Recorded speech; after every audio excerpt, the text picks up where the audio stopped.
Hi అండి, వంకాయ రొట్టె పచ్చడి చూసేద్దామా? మరి దీనికోసం ముందుగా స్టవ్ వెలిగించి పాన్ పెట్టి ఆయిల్ అయితే వేసుకుని వంకాయ ముక్కలు వేసుకుని కలర్ చేంజ్ అయ్యే వరకు కూడా మనం ఫ్రై చేసుకోవాలి. ఆ తర్వాత వీటిని ఒక ప్లేట్లోకి అయితే తీసుకోవాలి. అదే ప్యాన్లో కొద్దిగా జీలకర్ర, పచ్చిమిర్చి, ఎండుమిర్చి, టమోటో, కొత్తిమీర వేసుకుని వీటిని కూడా బాగా ఫ్రై చేసుకోవాలి.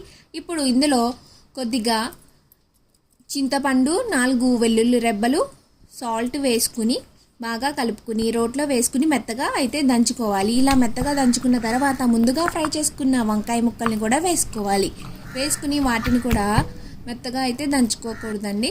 కాస్త కచ్చాబచ్చాగా దంచుకుంటేనే ఈ పచ్చడి అనేది బాగుంటుంది.